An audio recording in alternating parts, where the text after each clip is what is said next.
One of my most powerful memories from childhood is the number 6 school bus. But this memory is also tinged with sadness. Because today, about a quarter of the kids who rode that bus with me are no longer alive. Honestly, it just sucks, man. I had everything I wanted in my early 20s. I have nothing now. We can get prostitutes, we can get drugs. This is no place for a child to be, even an adult. I mean, I heard he sort of blew himself up making meth, Yeah. Left a big hole in the world, left in my heart, too. I'm Nicholas Kristof. My wife, Sheryl, and I have worked together for decades, covering some of the greatest injustices of our time. Nicholas Kristof and Sheryl WuDunn. Their coverage won them a Pulitzer Prize. But we've become increasingly shocked by what's been taking place here in America. Now, Nick and I are traveling across the country into the heart of communities battling despair. America is unique when it comes to inequality. We are the richest country on the planet with the worst poverty. That's who we are. My wife said, "Please call me." That's all she wrote. That text message, I knew my brother was dead. You're taught that anyone who uses these drugs are evil people. You're not given any indication that these are people who are dealing with health issues. We're in the worst affordable housing crisis in years, maybe decades. So 4 families living in a single wide. Yes.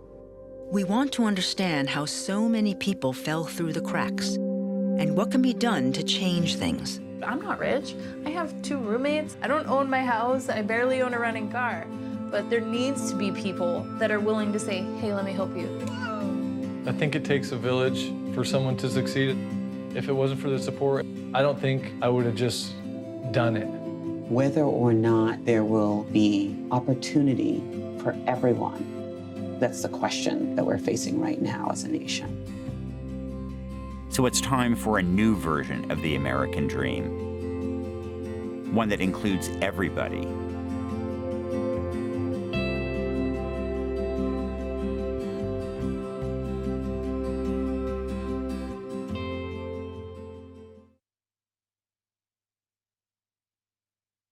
Please welcome Rebecca Blumenstein, Deputy Managing Editor at The New York Times.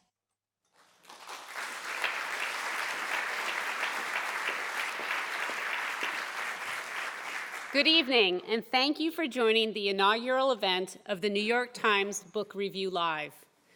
This is also the first event of our reimagined Times event programming, which will feature events on a wide range of topics, from cooking to photography to business and politics.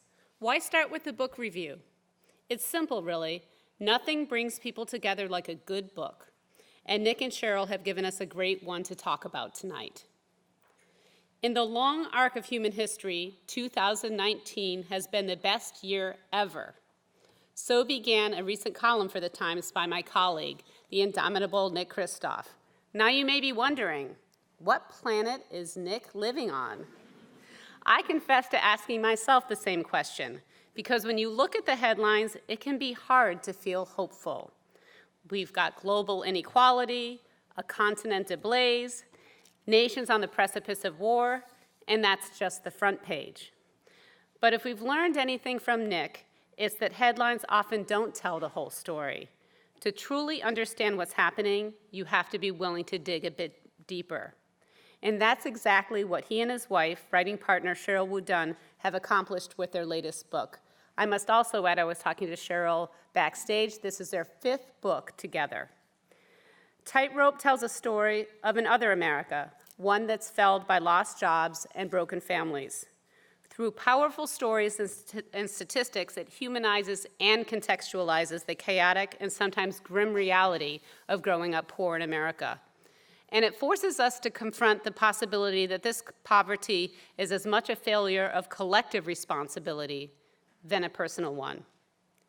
While many of the stories in Tightrope are tragic, tales of neglect, abuse, and abject poverty, Sheryl and Nick are quick to point out that this is a book born of hope.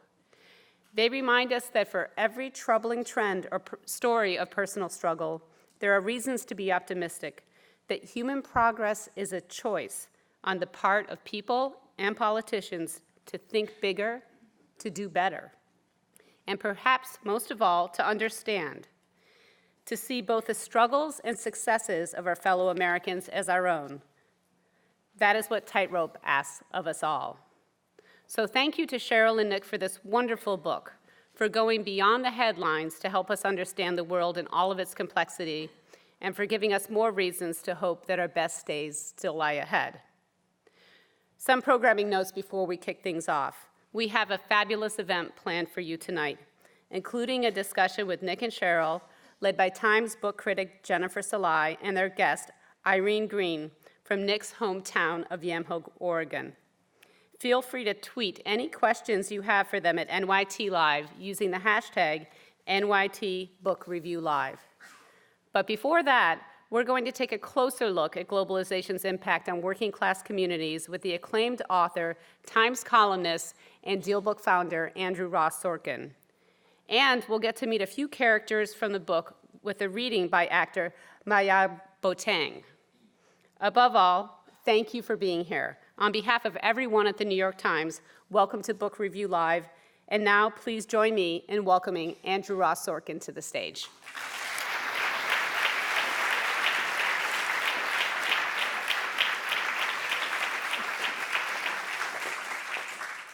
Good evening, everybody. It is a privilege for me to be here with all of you and to help really try to set the table this evening for a discussion by my colleagues, Nick Kristof and Sheryl WuDunn, who I must say, I grew up under here at the New York Times. They have been legends to me, and I pinch myself every day to be able to call them friends.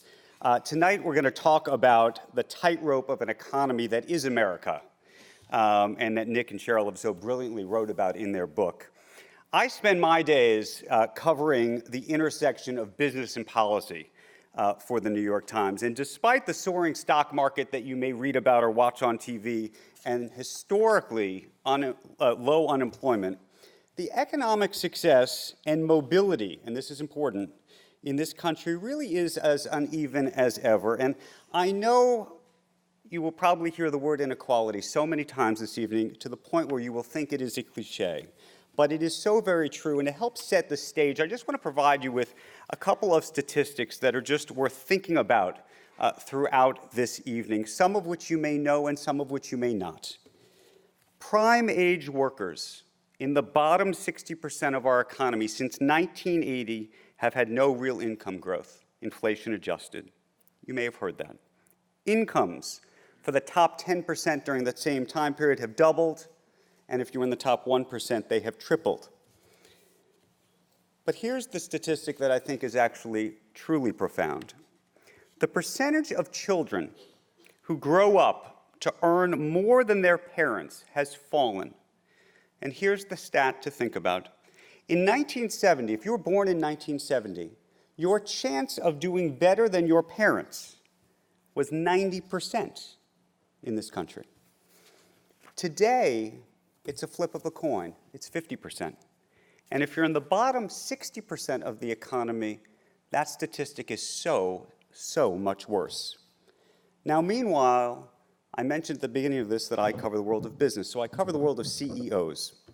The average CEO in America today makes 278 times the average worker in their own company. That is the highest that it's been at any point in the 1960s, 1970s, 1980s, 1990s. Back in 1965, what do you all think it was? The answer was 20 to 1. Now, I'm not somebody who necessarily believes that we can't grow the pie and the answer is simply redistribution. But as somebody who spends a lot of time with CEOs, I am convinced that this gap has infected the level of empathy that our leaders have for workers today. And I want to share a story with you. Back in the last year of the Obama administration, I traveled with the president to Florida on Air Force One as part of an assignment for the New York Times Magazine.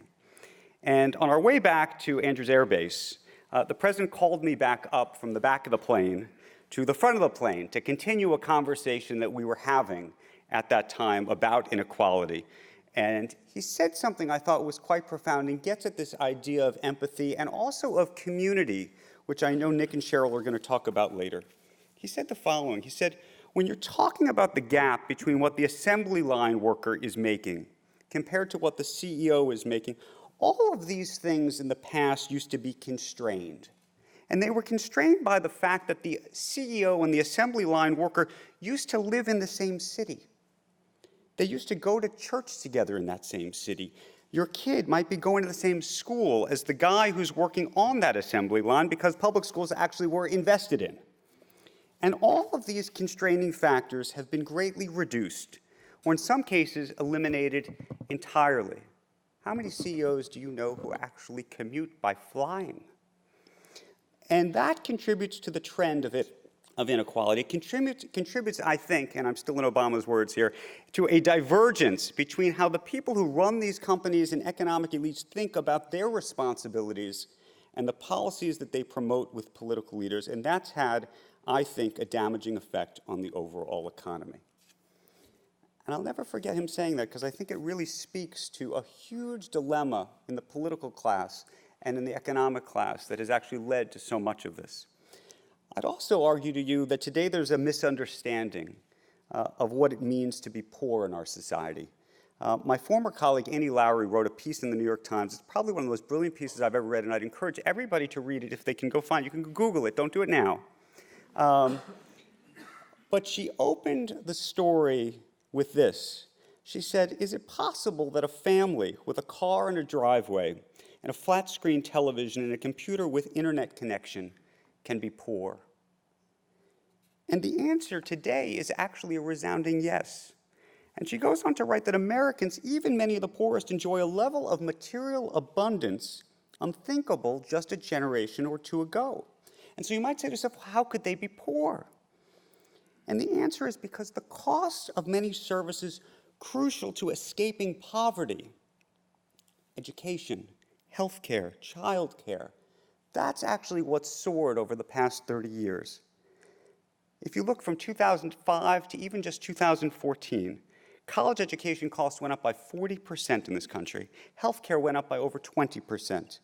Childcare actually went up by 20%. And what do all those things have in common? They are services provided by real Americans, ostensibly with real wages. Meanwhile, the cost of a television in America today has dropped nearly 100%. The cost of clothing has dropped over 20%. The cost of computers has dropped over 85%. The cost of a cell phone has dropped more than 30%. And what do they have in common? They're not made here, and they're made by people at much lower wages. So you can see what's happening here. If you're on the tightrope that Nick and Sheryl write about, you might be able to own a smartphone, but you may not be able to afford to go to college to make yourself smarter. Here in New York State, the poverty threshold, I should say in New York City rather, the poverty threshold for a family of four is $32,402. You can write down that number because it's important.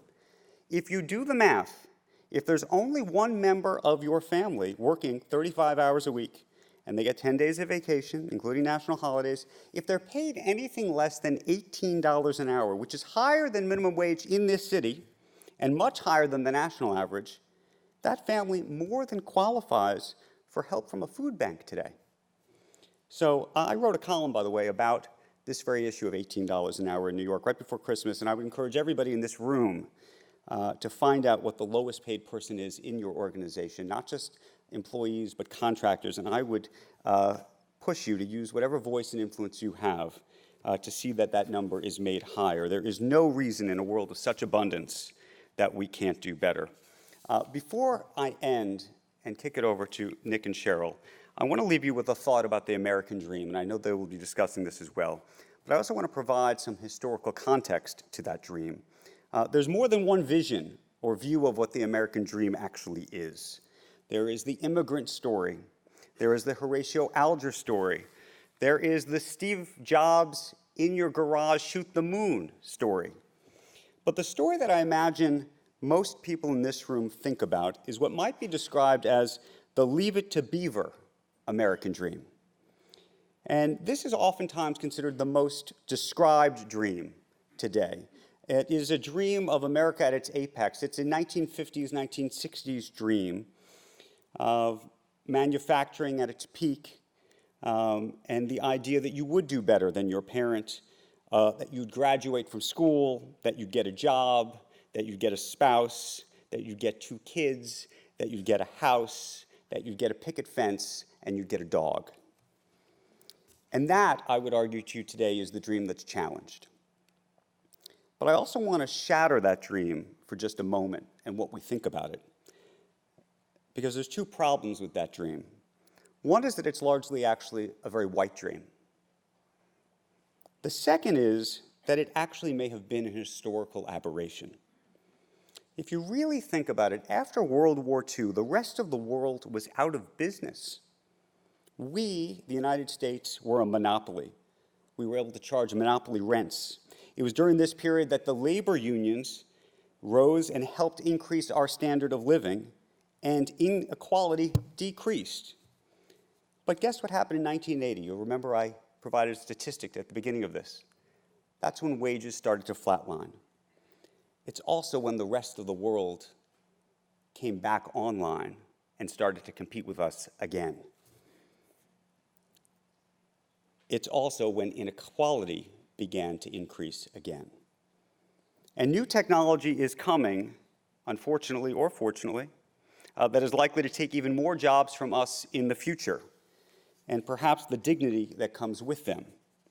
And so when we talk about the American dream and what is possible, what is just, and what is fair, I would contend this evening to you that we can't look back on what was or what we wished were to be, but we need to look forward about what is and what can be. And so the challenge for us tonight is to imagine what a society and economy looks like that creates growth and even wealth, but does so in a way which maintains real communities, the kinds of communities that Obama mentioned and that Nick and Sheryl write about so beautifully, that genuinely bind us together so that the inequality that is tearing at us today doesn't rip us apart tomorrow. Thank you so very much for your time this evening. Thank you. Thank you very much.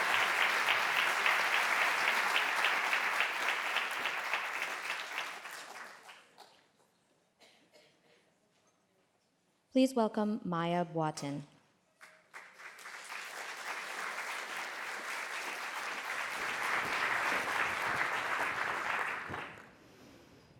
If America has a Mother Teresa, it's Annette Dove, a 64-year-old woman in the struggling town of Pine Bluff, Arkansas.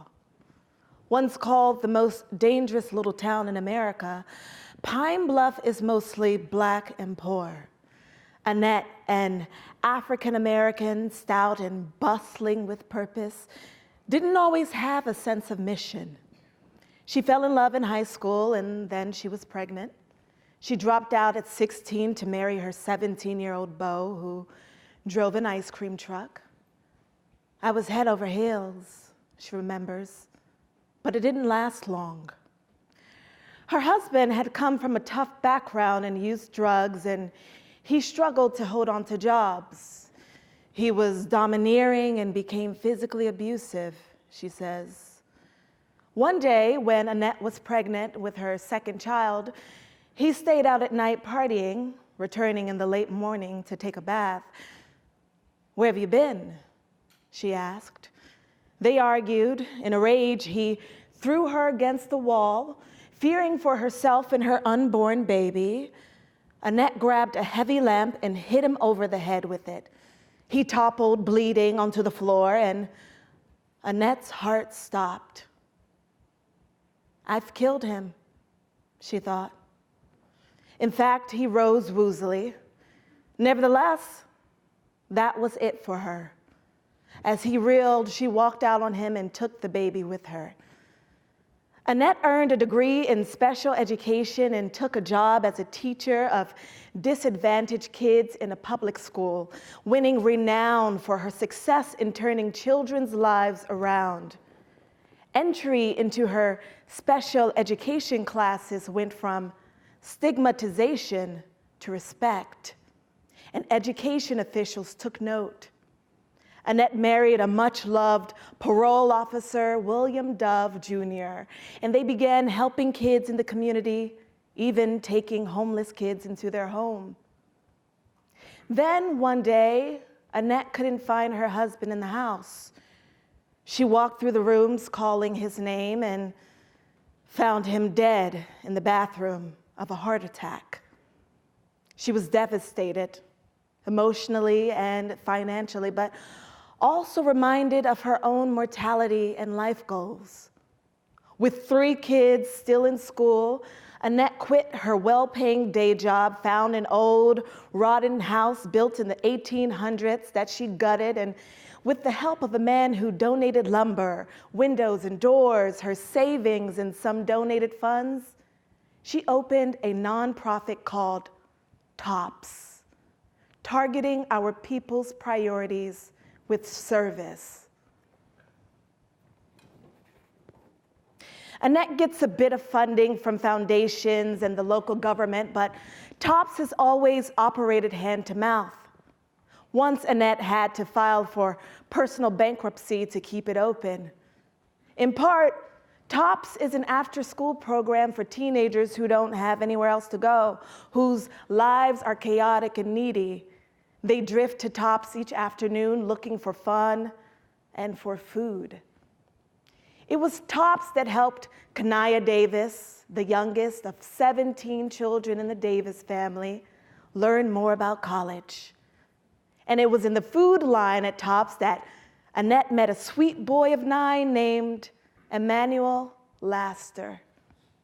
A lithe little black boy with a trim haircut, cherub cheeks, and sparkling eyes, Emmanuel would pounce on any food available. Annette visited his home and found that drugs were consuming his mom, Christine, and that Emmanuel often fell through the cracks. So Annette gave him odd jobs, taking the garbage out, sweeping up, trimming the bushes, and paid him as a way of letting him earn money for food. Over the years, though, Emmanuel and his family were constantly moving, then getting evicted, then moving again. He would disappear for months, then reappear, and he began to grow up into a gangly, awkward teenager, a perilous age for impoverished black boys in America. Emmanuel was 13 when Annette first took us to his home. It was an old white wooden clapboard house with a porch and a broken door that didn't lock or even close fully. Annette explained that the house was a drug crash pad with people passing through to buy and use drugs. Indeed, the entire house reeked of marijuana. The house was dark, with all the blinds and curtains closed, and the furniture and walls decayed. The kitchen was full of dirty dishes that clearly hadn't been touched in days. There was no sign of food in the house. I just go hungry, Emmanuel explained to us. Emmanuel, who was wearing a black t-shirt and looking customarily sunny, told us he earns A's and B's in school. We asked him what he wanted to do in life, and he paused and looked dreamy. I'd like to go to college, he told us. I'd be the first in my family. I want to be a police officer or fireman or a judge, but he acknowledged there wasn't a single book in the house.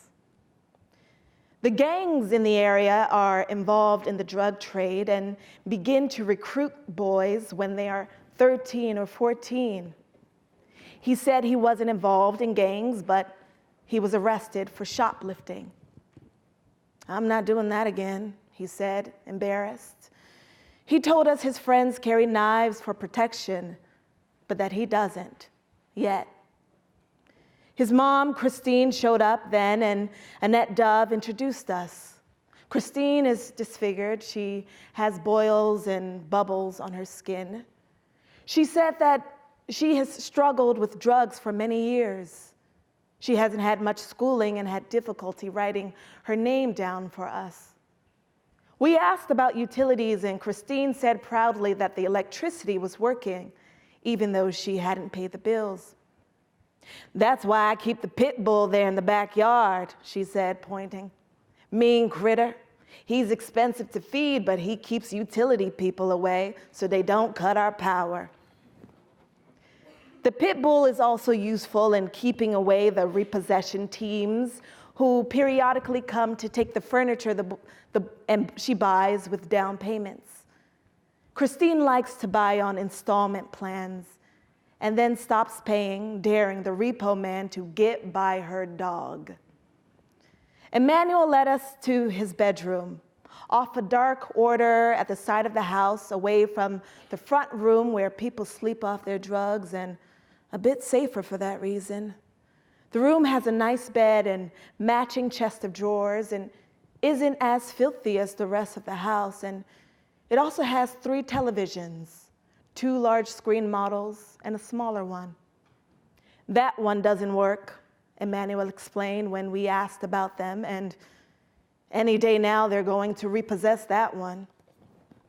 Here we had a window into the chaotic, contradictory world of American poverty. 3 televisions, a pit bull, no food, much chaos. Though poor Americans may have a color TV and access to hospital emergency rooms, they have a life expectancy similar to that of Mongolia, a homicide rate higher than in Rwanda, and an incarceration rate that is the highest in the world.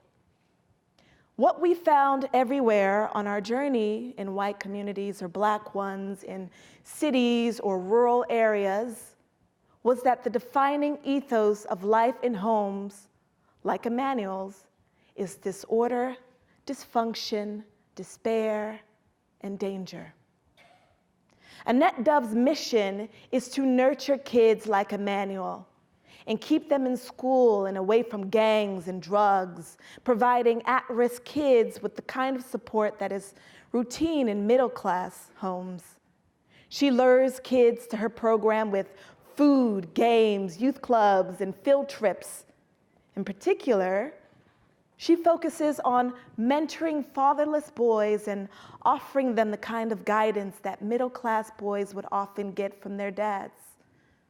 The mentoring clubs coach the boys about sitting straight, looking interviewers in the eye, being punctual, knotting a tie, and other skills that would help kids land good jobs.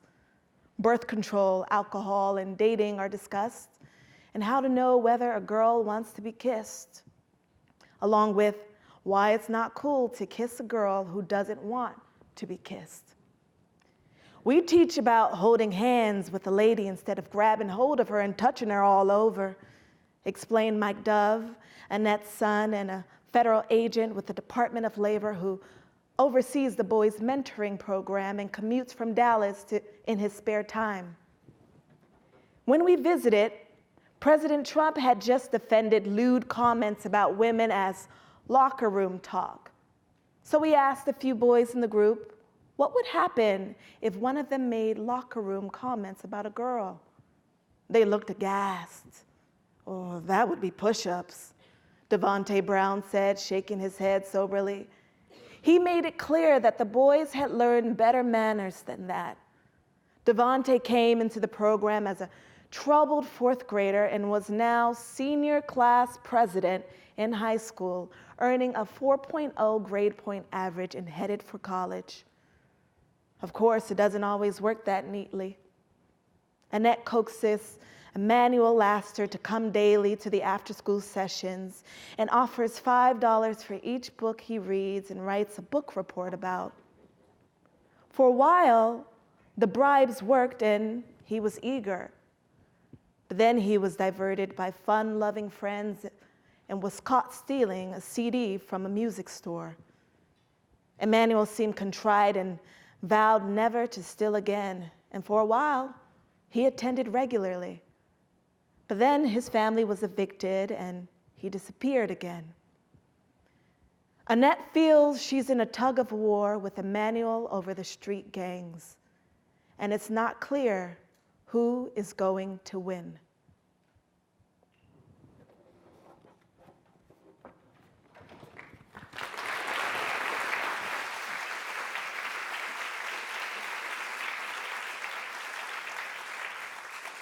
Please welcome Nicholas Kristof and Sheryl WuDunn, authors of Tightrope, Irene Green, resident of Yamhill, Oregon, featured in Tightrope, in conversation with Jennifer Szalai, nonfiction book critic, The New York Times.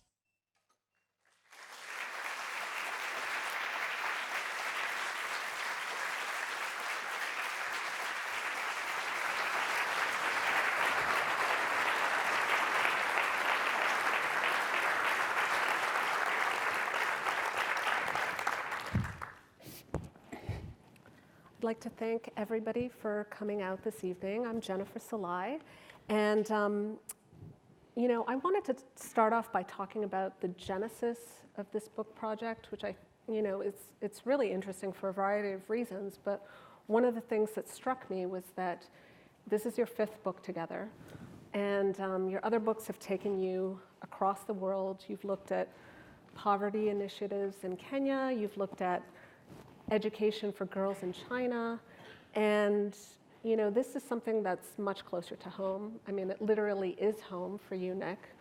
So can you tell us a bit about how you decided to write about Yamhill?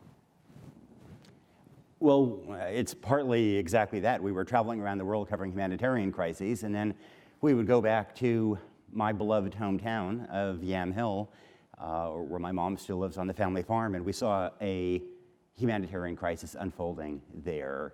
And you know, my old school bus is kind of a network of old friends, and you know, we realized that about a quarter of the kids on that bus had passed away from consequences of drugs, alcohol, suicide, reckless accidents, and related pathologies, and that this wasn't just one town's problem, this was a nation's problem, and that there is something of a great social depression happening across the country. Even in the Great Depression, life expectancy didn't fall the way it does now. It's fallen 3 years in a row in the US. And it seemed to us that this wasn't getting adequate attention, that we could write about it and to some degree use this town that I care very deeply about as a narrative thread to tell that story. And we have a very special guest this evening, Irene Green, who is a resident of Yamhill. And Nick, I was hoping you might tell us a little bit about how Irene and her family figures in the book, and also introduce us a bit. Well, it's rare that there is a panel in which half of the people are from Yamhill, Oregon. And Irene's oldest daughter, Cindy, was in my grade, a wonderful, incredibly hardworking girl who used to work catching chickens and work in a cannery until the wee hours and then go to school. Made the best jams and pies around, a really wonderful woman.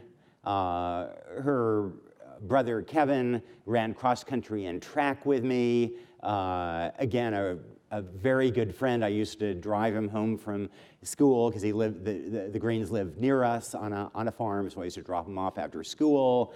And younger brother Clayton was just a brilliant mechanic, wonderfully smart and talented, incredibly loyal friend, and somebody that Sheryl, since my mom is on the farm alone, he looked after my mom so well, and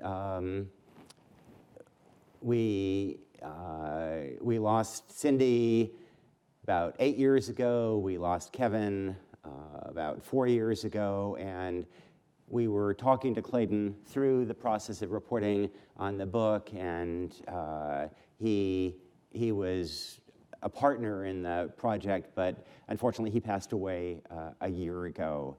I wish that he were here as well, but I'm so glad that the Green family is represented, and please give a great welcome to Irene Green.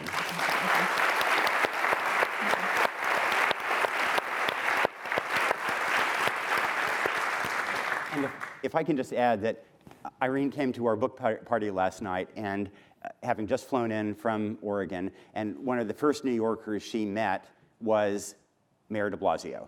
I know where to go. So Irene, I wanted to ask you, because from what I understand from the documentary and from the book, that you originally were not from Yamhill, that your family moved there. So could you tell us a bit about what brought you to the town? Well, I lived in California, and we had a home, and my husband had been out of work for 6 months, and we had used all our savings, and we had a friend that had moved up here, and he said there was lots of work, and my husband decided to come up, and he came for 2 weeks and left me down there, and so he came back and he got me and the 4 children, and we moved to Oregon, and we didn't go back, so. And so what were your first thoughts when you got there? I mean, it sounds from Nick's book that it was a good time for the town. Well, we bought us a mobile home, and we lived in a court for 4 years. Then we were looking for land, and this is where we found what we have. So we have 5 acres, and it's not really anything real special. It's just like everybody's like an airport. My family comes, they go, they come back, they go, and meanwhile they leave their things there. So we gotta find places. But Irene, you have to remember that here in New York City, 5 acres is a lot. Well, but I mean, we're not really growing anything. When we first went out there, we had, they give us the homestead, and we raised 1 cow, chickens, geese, ducks, anything, that was edible, we would grow. And so that's how we started out there. And at what point did you notice that things were changing in Yamhill? Well, probably about 10 years ago. We have less stores now and only 1 gas station. And the places that go in the old buildings and start a business, it falls out, it doesn't work out, and they leave, and then somebody moves into that building. Like we had a laundromat, and we had a restaurant, and it just all went because people just could not make it there, I guess. Right. But everyone goes, the town is so small that everyone goes for their major things 12 miles away to one or the other towns. I see. So. And in terms of your grandkids and your great-grandkids, do they live in Yamhill? I mean, do you think that Yamhill still has something to offer them? At the moment, I have 1 son and 2 grandsons that live with me. Okay. My son is 56 years old, and my grandsons are 35 and 37. Okay. And they all live there. And that's what I say, when they fall down, they come back home, and then when they get up, then they leave. But I don't think they're leaving this time because they think they need to take care of me, so. Right. And so to bring it back to the book itself, Nick and Sheryl, I think, I want to talk about the themes in this book and the subject of this book and the issues and the questions that it raises, because those are really important, they're really urgent, and I think it's something that everybody needs to think about and confront. But I did want to have a bit of a process question, because I think there's a number of people I know, maybe myself included, who, the idea of writing a book with one spouse seems maybe complicated. And so this is your 5th book together, and I just wanted to know a little bit about how that works, the division of labor, what happens when you disagree about something. Well, so I write the subjects, and he writes the verbs. So we each write half a book. But the nice thing is that you only have to write half a book. And somehow it magically appears to be a whole book. But we do have very similar views. I have a slightly more sort of, economic business take, and he has a slightly more sort of political, socioeconomic take. So it's actually very complementary. And we do discuss things a lot. The treatment of certain topics we really do discuss. We each write sections. We don't necessarily know what's going to be a full chapter in the very beginning, and then we mix and match, and then our editor, speaks up, and then, this chapter 2 goes to chapter 16, and 16 goes to chapter 4, and, there's a lot of mixing and matching and moving around. And is there ever a point... When editing, of course, there's lots of editing of each other. And is there a conscious, because the book, the voice of the book is very much a unified voice.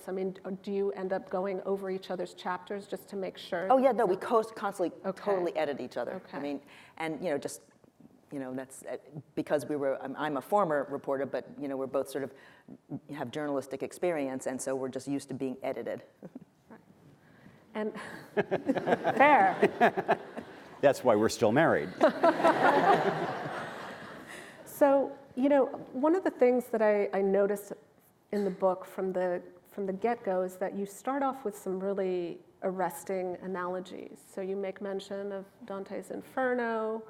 You call the situation in America today 20th century feudalism. I think, and I think for a number of Americans, those are really striking, maybe startling analogies. And I was wondering, what did you mean when you decided to use those words? So we talked a lot about that because they are very striking images. And we used to think that when we were traveling around the world, visiting some of the places, both in China and other parts of the developing world, that the poverty and the pain and the suffering that we saw there overseas was of a dimension that was just far greater than anything that one could see here in America.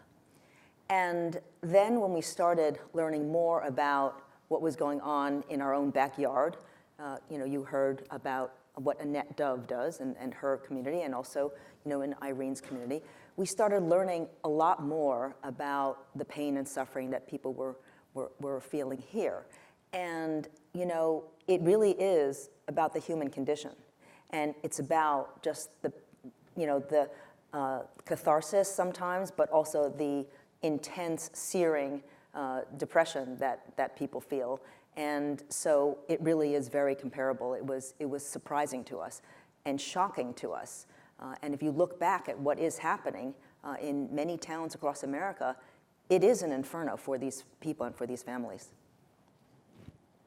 Yeah, I would just add that, we were really searching for metaphors to kind of grab people by the lapel. And I offered the metaphor a moment ago of a great social depression. At least in the Great Depression, there was an enormous effort through government policy to address it and mitigate it. And it feels as if now there is this horrendous suffering out there, and there isn't a similar government effort to address it, and indeed that suffering isn't all that even noticed by those who are doing better. That, in the first class deck, there's a great party going on, and meanwhile, the ship of state is kind of capsizing, and in ways that obviously affect those below decks, but ultimately affect our whole country. And so, we were searching for ways to convey that urgency and to try to, and that's what we hope Tightrope will do, to try to broaden the conversation from just Trump's tweets of the day to this larger convulsion that the country is enduring. And underlining that is that in the Great Depression, we did not have 3 years in a row of declining life expectancy, and we are having that now. So that's why we are calling it, the social Great Depression, because it's even, in many ways, in some ways, part of the country is feeling something far worse than the Great Depression, because what is driving that decline in life expectancy is deaths of despair. It's basically the deaths that have been well documented by Angus Deaton and Ann Case very eloquently in their research that shows that these deaths are basically three types: alcohol-related deaths, deaths from overdose related to drugs, and suicides. We're at the highest rate of suicides in this country since World War II. These are stunning, statistics, and somehow or other, they're not yet, rising to the surface. So, I mean, as you mentioned, I mean, these deaths of despair touch on such, I mean, they're enormous tragedies. They touch on such fundamental wounds, essentially. And I was wondering, when it came to reporting this book, were people eager to talk to you, reluctant to talk to you? I mean, was it a mix of both? I mean, how did you, because this is opening up some really serious questions about, family history, all of this stuff. It was hard to report. It's hard to talk about now. We benefited in many ways in that, in Yamhill, we had old friends with whom we remained close, who were willing to talk to us very bluntly and about their own struggles. And Clayton, I remember he told us something, and then he said he'd prefer that we not use it, and I asked him, and I said, that I think this is part of who you are, and that people will understand. And he said he wanted time to think about it, and he thought about it for a couple of weeks, and then said it was okay. And we owe so much to people like Clayton, and there were many others. My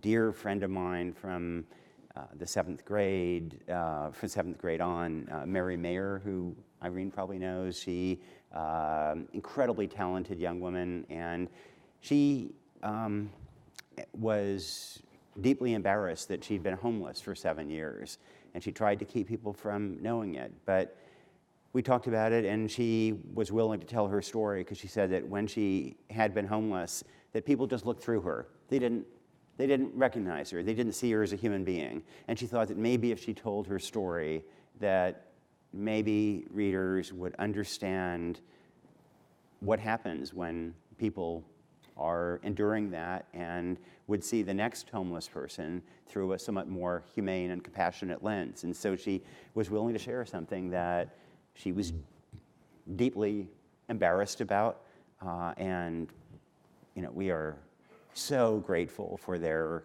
honesty and courage in doing so. And for Irene. Irene was very helpful. Yeah. I mean, Irene, do you remember what you first thought when you heard that Nick and Sheryl were working on this book? Pardon? Do you remember what you first thought when you heard from Nick and Sheryl that they wanted to write this book? I was wondering what they were up to, that's all. What do they want? So, one of the things that you talk about in this book, which, Nick, you mentioned a little bit earlier, which is this sort of discrepancy in the reaction to the social, and also you, Sheryl, mentioned this, the reaction to what was happening during the Great Depression and the reaction to what's happening now, that there's another state of emergency, but instead of active intervention, there's sort of an abandonment. And one of the things that you talk about in the book is that sometime during the 60s, that just at the same time that the corporation is sort of retreating from what was for a while, at least after the war, sort of this paternalistic role of supplying good jobs, labor protections, pension plans. At the same time that they're retreating, the unions are declining, and government is retreating too. And so, one of the things I did wonder I'm sure many people reading the book will, see that and see that something has gone wrong, but I'm wondering for example, for conservatives who would say, well, you know what? that's how it should be. I mean, government and corporations don't have a role providing those things. I mean, what would you say to those people? So I think that the big conservative narrative has been twofold. One, the importance of unfettered capitalism and deregulation, and the argument that yes, it's sometimes messy, but that's how you grow the overall pie and make the country better. And I would say that one argument against that is Boeing and the 737 MAX, and another is pharma and Sackler family peddling opioids, such that I think it's 80% of people with addictions to heroin started with prescription painkillers through the pharma industry. And so, I think we have seen that there are tremendous flaws with lack of a balancing between companies and other constituencies. And I think another element of the conservative argument is the social narrative, that it's basically all about personal responsibility and about lifting oneself up by the bootstraps. And one of the paradoxes is that this phrase, lifting oneself up by the bootstraps, it used to mean exactly the opposite of what it means today. In the 18th and 19th centuries, to pull yourself up by the bootstraps was to do something impossible, to do something magical, because of course, you can't pull yourself up by the bootstraps. And somehow in the 20th century, it became instructive. It's what people are supposed to do. And we've also, I think, learned more. So, there was a plausible argument that one could have made that if you provide various social welfare benefits, that then people will not want to work, will drop out of the labor force. In fact, Denmark, for example, which has some of the world's most generous social welfare benefits, has a higher labor force participation rate than the US. And it turns out that people do want to work. And it turns out that if you cut taxes and as a result underinvest in human capital, then you undermine your overall economy because you don't have a workforce that can compete in the 21st century. And that an economy depends not so much on extra productivity squeezed out of those at the top, but the capacities of those at the lower end who maybe in the US case may not be fully literate, may not be fully numerate, may have dependency issues. And that's, if we want to improve American competitiveness vis-a-vis other countries, then it's going to have a lot less to do with our intellectual property negotiations with China and a lot more to do with whether we can get kids graduated from high school and college in America. I think one has to really underscore that point, is that competitiveness for competitiveness. I think that we have to remind ourselves that China has 1.4 billion people. India is going to soon reach that and exceed that. And if we are actually going to remain number one, the super global power, we're not going to make it if we're only working with half of our population at the top. We need to lift everybody up and have everybody reach as much of their full potential as possible, because we just can't compete on the basis of just numbers. So I wanted to talk a little bit about something that Andrew mentioned in his talk just a bit before we came on stage.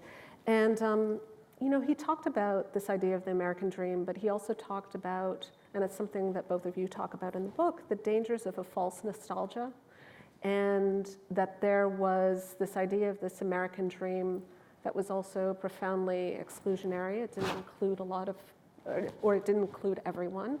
Could you talk a little bit about what you meant by that? Either one of you. Well, I think, first of all, it is very important to have a dream. To have dreams. We're not saying that, you shouldn't have dreams and we shouldn't have American dreams. But for the most part, the American dream meant sort of a house with a white picket fence, and it tended to be sort of like the white American dream.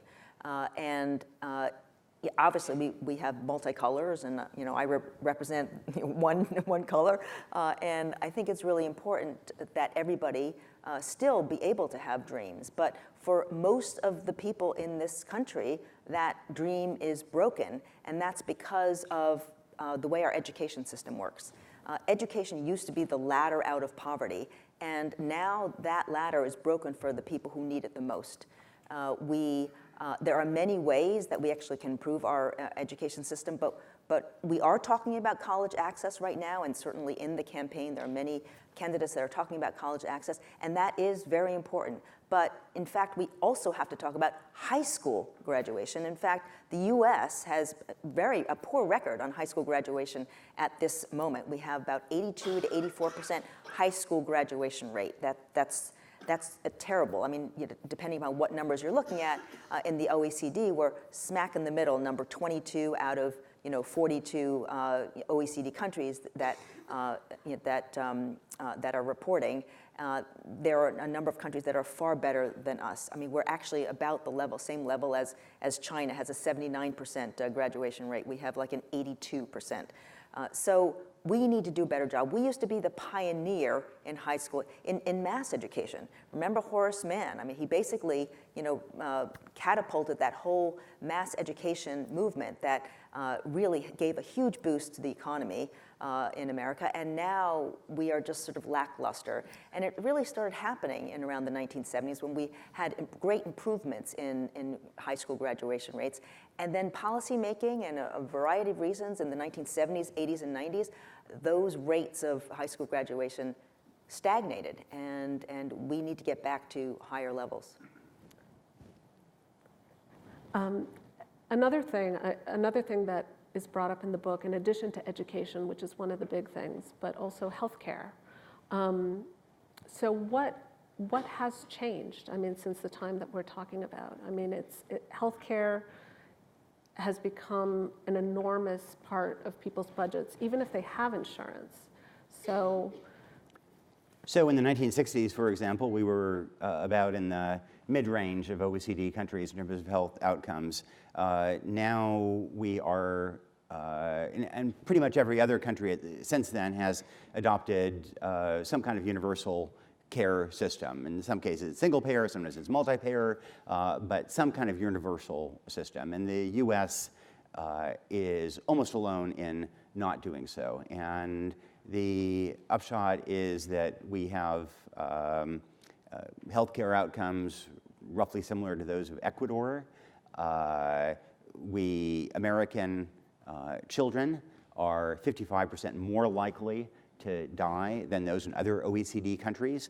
We visited health fairs where, I saw one man who hadn't been to a dentist in 20 years because of a lack of dental care. He had 18 teeth pulled simultaneously because he hadn't had access to a dentist. His teeth were all rotten. 18 teeth pulled. And this was from a health aid group that started out to help countries in the developing world, and it happened to be based in Tennessee, and then they got a phone call from town an hour away in Tennessee to say, can you help us here? Can you send over a dentist and a doctor? And they did, and so since then they've been operating these health fairs here in the US because they find the needs equally urgent. And so, Shannon County in South Dakota has a shorter life expectancy than Cambodia or Bangladesh. I mean, that should be a scandal. And when that happens, then again, you're not living up to the country. A country can't live up to its potential if its people don't.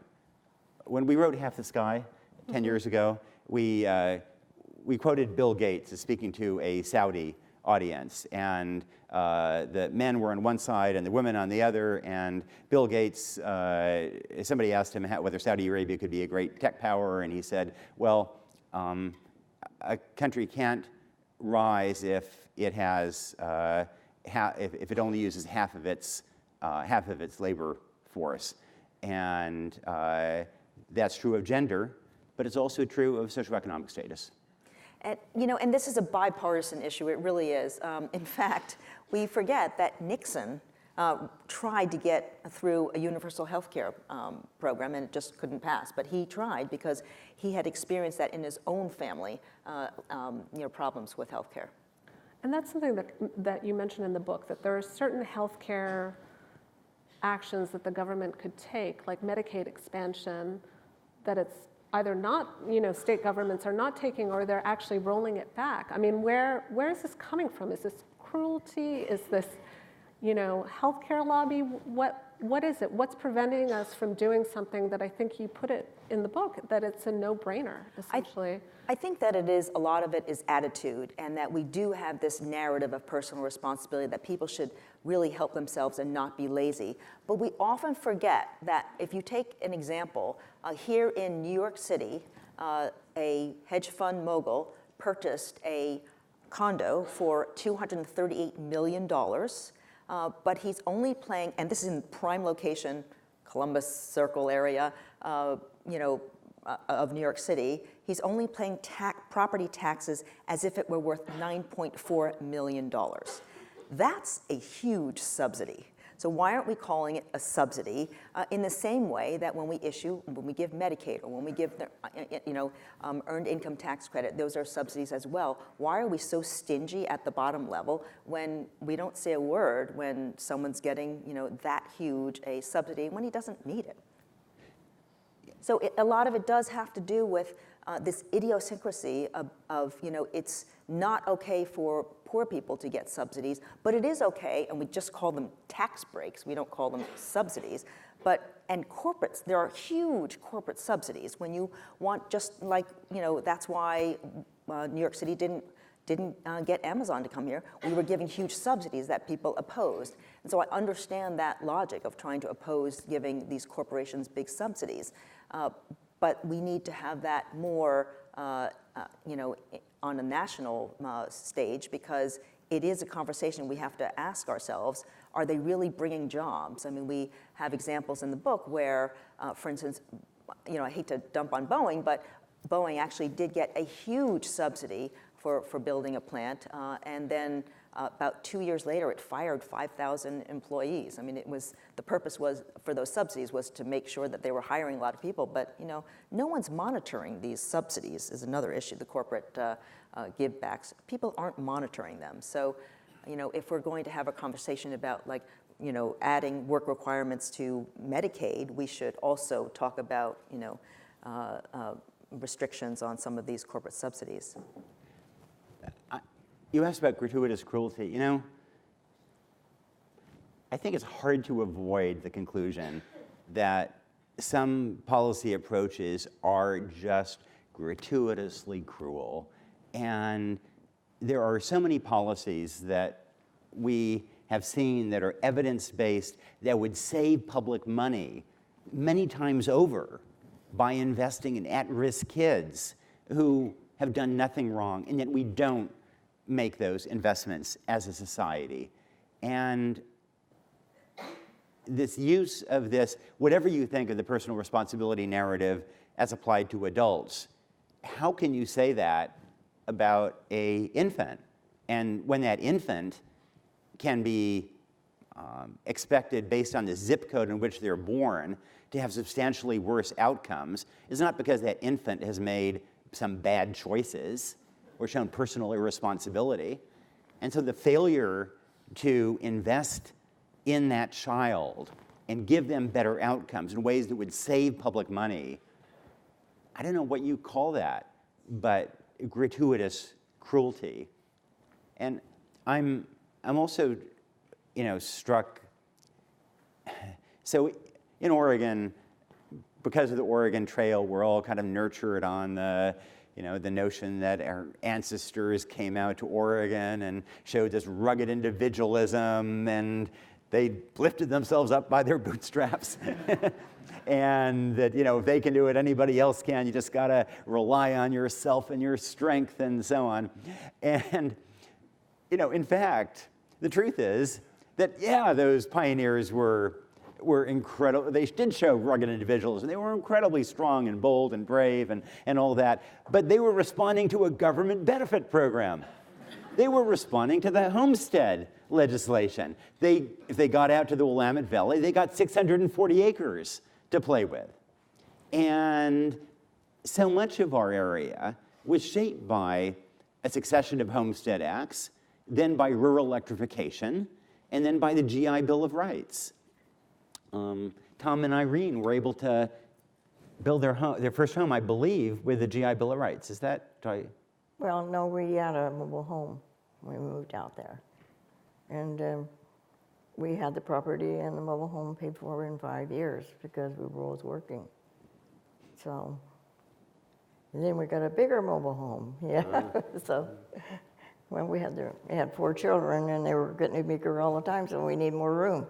And when I first moved in it, there was all kind of room because we had no furniture in the smaller mobile home. So I said, man, look at all this room we got. But you ought to see it now. It's just so full of everything that we really probably don't need.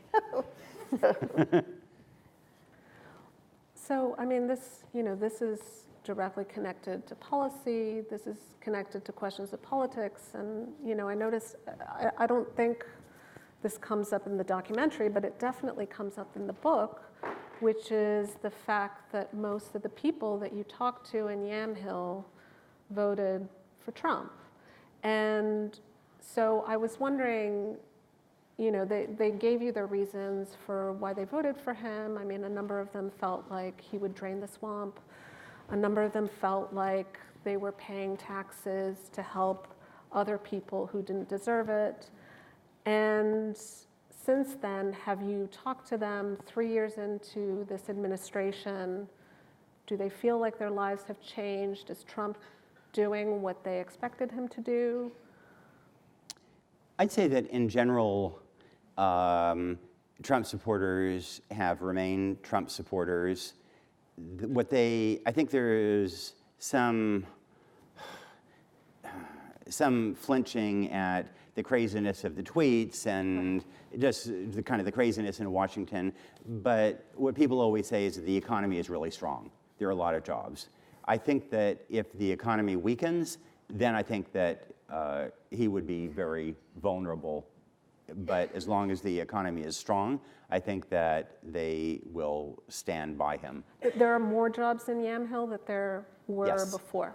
Yeah, the economy is genuinely really doing pretty well in Yamhill, as in much of the country. I mean, you can make the point that that is perhaps because of $1 trillion deficit. Right. So it may be paid for with a credit card, but the economy is genuinely doing well. And what kind of jobs are we talking about? Because a lot of the industry has left, or is there still some that remains? So, well, the guy down the road from us has a dog kennel, and he's a very strong Trump supporter, and we have these discussions with him, and he says, well, my kennel is full every day. Well, so he has his own, he's a small business owner, so it's a little bit different, but there are the types of jobs, I mean, Irene, you've seen them too, right?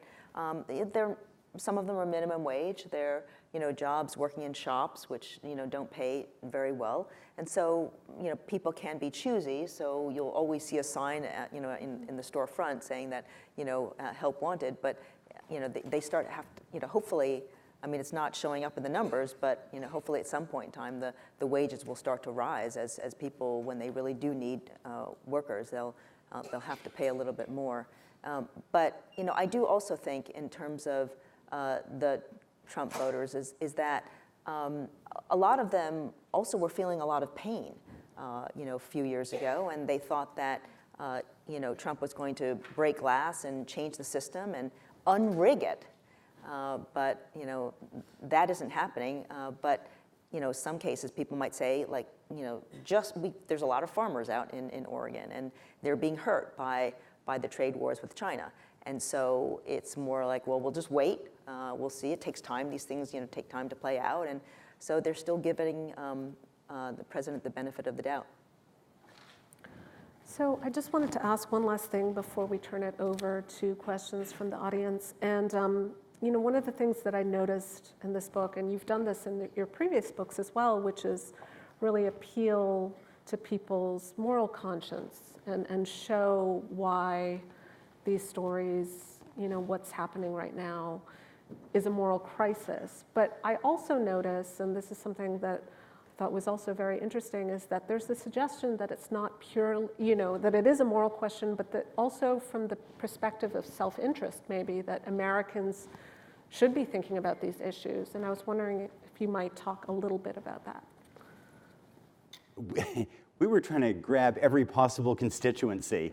And, so we were overwhelmed by the manifest injustice that is going on out there. We wrote about a woman who was addicted to heroin, paid for it by carrying some, and even though she has a pure history of nonviolent offenses, she was sentenced in Alabama to 999 years in prison.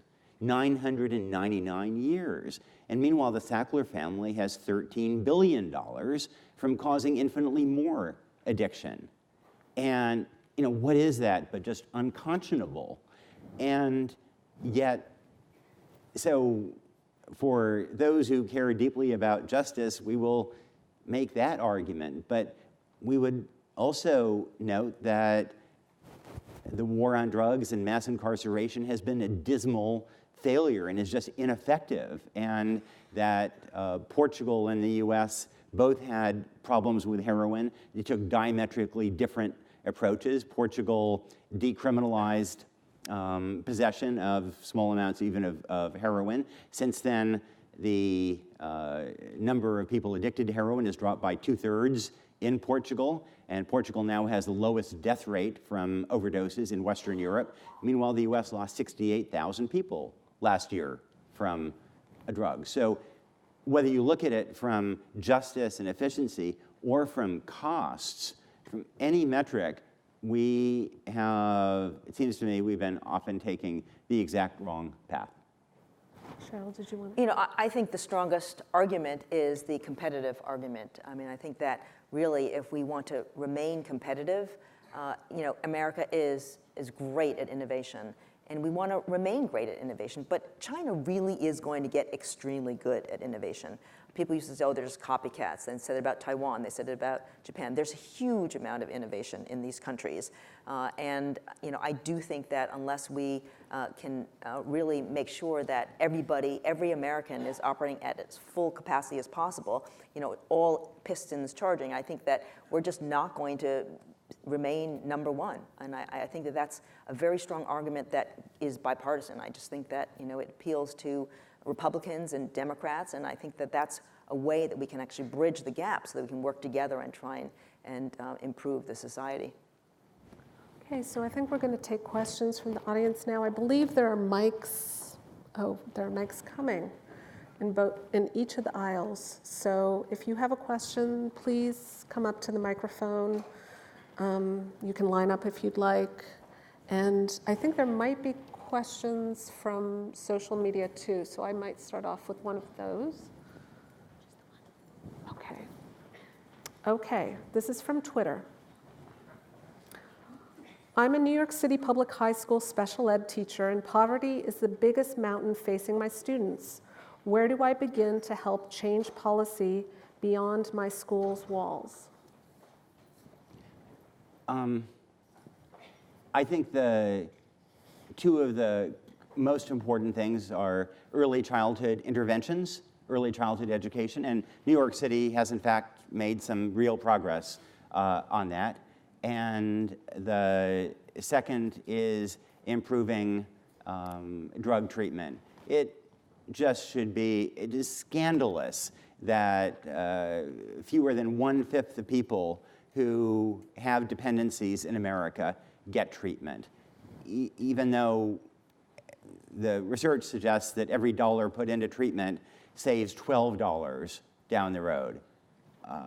And yet still fewer than 1 in 5 with dependencies get treatment. So, I mean, there's no silver bullet, but in a sense there's silver buckshot there are a lot of things that can help. And early childhood interventions are among that silver buckshot, and getting more people in treatment so they can get over that hump is another.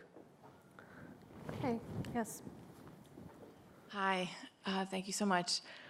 A question that came up was, for myself, is the stronger economy a result of, it's like the devil's bargain, so the corporations were thankful that Trump threw them a big bone, and so they decided to throw more jobs around to help him and protect him. And I just also want to say that I'm from New Rochelle, and that's a place where Thomas Paine lived. And his cottage might be leveled for condos or something. So we're fighting for the Paine cottage. But his words were so important to the revolution, and they galvanized people, and they concretized what people were beginning to feel. And at that time, people used to think that it was the divine right of kings to rule. But they were realizing that's illegitimate, and that we have to do things a different way. It's not working for humanity. And so I just say that because words are so important to just shift people. And there's not enough in the public square, I guess. I don't know how we're going to change people's minds and get back to, decency and caring. Maybe we need a National Service Corps, something like that. Okay. One thing that FDR did, when he was trying to get through his New Deal, was, and sort of you sort of forget that maybe he had a challenge in getting through his New Deal as well, but is that he realized that he had to impress upon the country that there is a need for it. And so he sent out artists, photographers, writers to document the pain and suffering that was going on in the country. And they brought those vivid images and those, and the pictures and the writing and everything to the country, to people who read and who saw and who felt, the pain that Americans were feeling, and that's what was needed to sell his New Deal. So, we forget that every giant, sort of seemingly giant and challenging, program, did take a lot of effort, and so it will take a lot of effort, but we hope that we will start to have a conversation about it. Sheryl and I were inspired by this program that FDR had, and so the great photographer Lindsay Addario, who is also a great friend of ours, who normally covers conflicts abroad, she shot the photos that are in Tightrope, and she is just an amazing, one of the great photographers in the world today, and she shot those images to try to again, make these issues vivid. Yeah. Could you comment about the first question? Oh, the first question she had about jobs, why actually there's a lot of jobs and a strong economy right now, whether that's due to actual policies or tax cuts or gifts or what? Well, a lot of people would say it's the Federal Reserve's low interest rates. That's what's really, juicing the economy. It's hard to know exactly right now where all the tax cut money went. Some people say that it went into buybacks of stocks, but it certainly did help juice up the economy. But I think really what is a critical factor is the Fed and its policy on interest rates. Okay. If you put $1 trillion into my credit card account, I could have a lot of fun too. Yes. Hey, forgive my being blunt. I'm in, I've worked hard, I'm privileged, I'm in that top whatever small percent. I was intrigued by your book, and I came here tonight expecting to be shocked to hear about the inferno.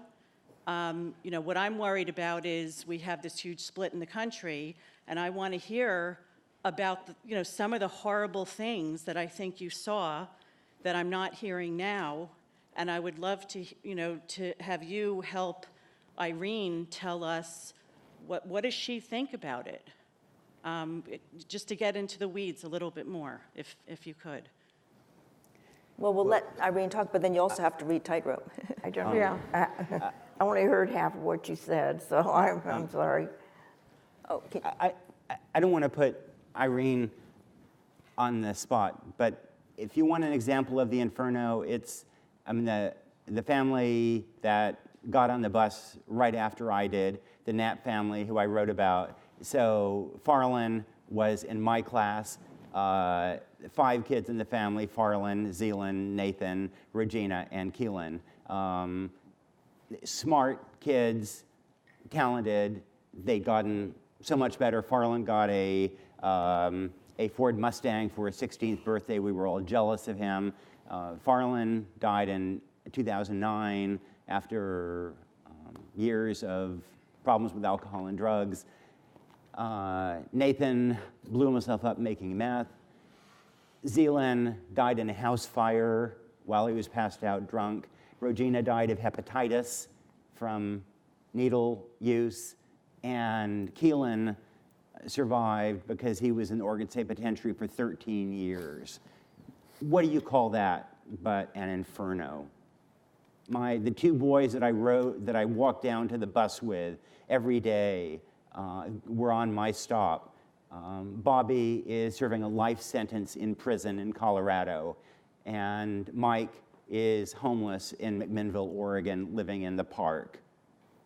That's an inferno. And what has struck Sheryl and me when we've been talking about it is how many people have come up to us and said, well, I grew up in Maine, and my town is exactly like that. Or I grew up in Massachusetts, and my hometown is exactly like that. Or I grew up in Kentucky, or wherever it is. And these, the number 6 bus truly is, it went through an inferno, but that inferno covered much of America in a geography that is not divided by region or by state, but by socioeconomic status, by class.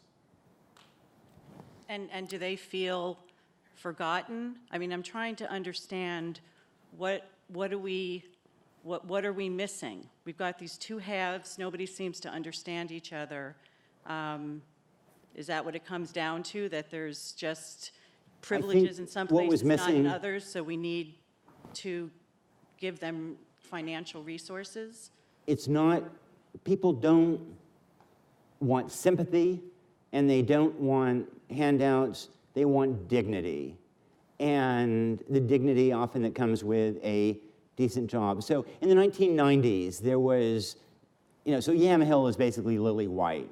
And so there were a lot of conversations in Yamhill at that time that made some pretty invidious comments about the struggles in the African American community. And there were a lot of comments about how the problem was black culture, so to speak.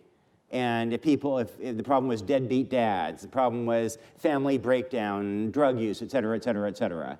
And meanwhile, the great Harvard sociologist William Julius Wilson argued that no, it's about lost jobs. And when jobs are lost, then these pathologies arise. And he was exactly right, because when those jobs left white communities, whether it be Yamhill or in Kentucky or in New England, then the same problems happened. And when people lose jobs, a job is not just a paycheck. It's your identity. It's your self-esteem. And I think Kevin and Clayton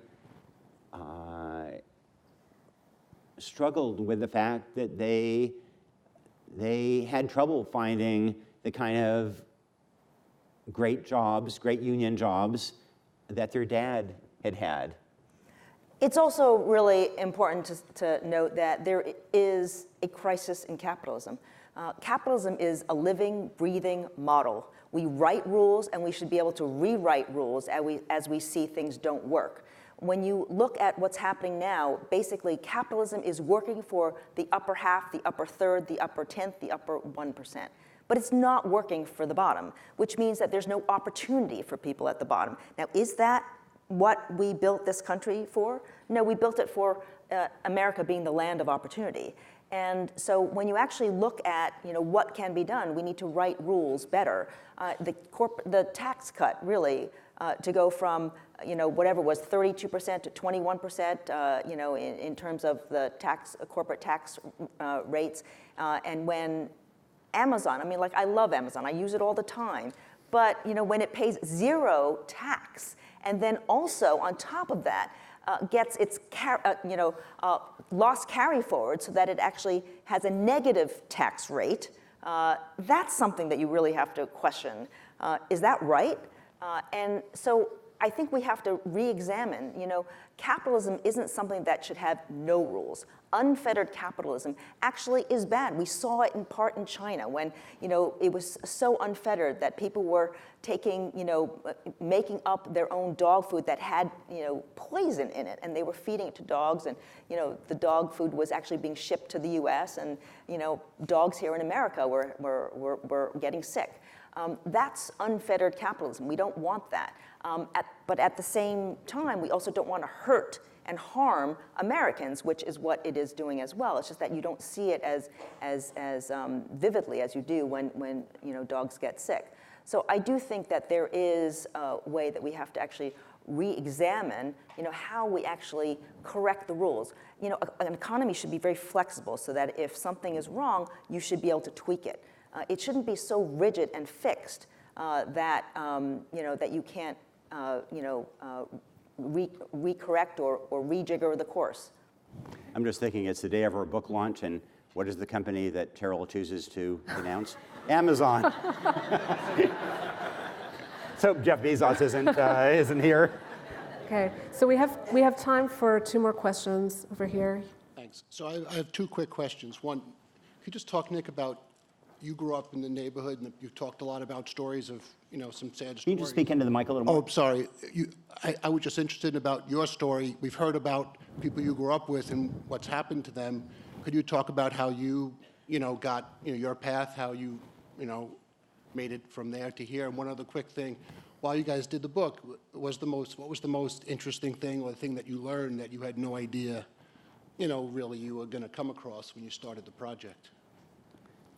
So there are plenty of people in Yamhill who have thrived. And if you look at our National Honor Society photo in my yearbook, those kids are all doing great. It was really the kids who did not go to college, and especially those who dropped out of high school, who struggled the most. And I grew up in a home that was surrounded by books and was read to all the time. And that made all the difference. And your parents were your parents? My parents were professors who commuted to Portland, so we had books out the gazoo, and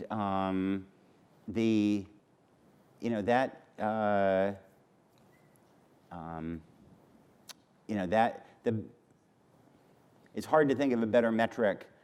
The metrics we use to examine child outcomes often involve income per child and so on, but it's hard to think of a better metric than number of minutes a child is read to every day.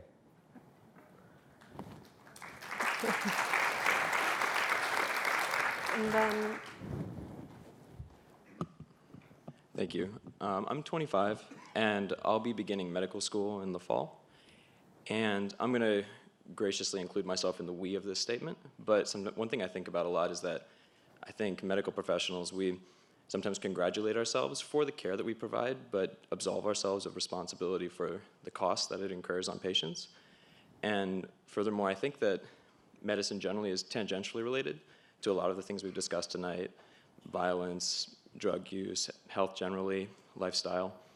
And sometimes I think that the medical voice belongs in discussions, but is often not there. And so I was wondering, what are some things that you would tell me to pay attention to throughout my education, and potentially ways that to have a voice in some of these discussions throughout my career? you know, one of the really important things, and, you know, I don't want to make, this is not a political issue, it's just a sort of practical, this is, you know, what happens, is that contraceptives are really important. And the availability of contraceptives has really helped keep teen pregnancy down. And so much of it has, you know, the teen pregnancy, when, you know, when basically children have children, it just gets really complicated and very hard. You know, so some of the people, you know, that we write about, you know, had, you know, children when they were young, or they weren't able to take care of them, and you know, I don't want to, you know, I just think that that's where the medical world becomes really, really important, and you know, we have a story of a doctor who, you know, told us this story about how important it was that she was helping a lot of these women who really didn't know enough about contraceptives, and she was really trying to, you know, help them, you know, with those kind of challenges that they had. So I think that's one issue. And then the other is what Nick referred to. You know, it's funny that dental and vision are not included in Medicare. And you always, in your typical health insurance, your dental and your vision is separate. It's kind of weird that that should be the case. They should all be sort of included, and it's sort of odd to think that, you know, teeth aren't really part of the rest of your body. No, they really are. So, I mean, that's one of, you know, that makes it really hard, because people can get health insurance, but then they have to pay extra for dental and you know, and vision, and it's really a problem for a lot of people. They can't afford that extra type of insurance, and yet teeth are so critical. I mean, you heard the story. There were many people who had at this remote area medical, you know, at these clinics that they have.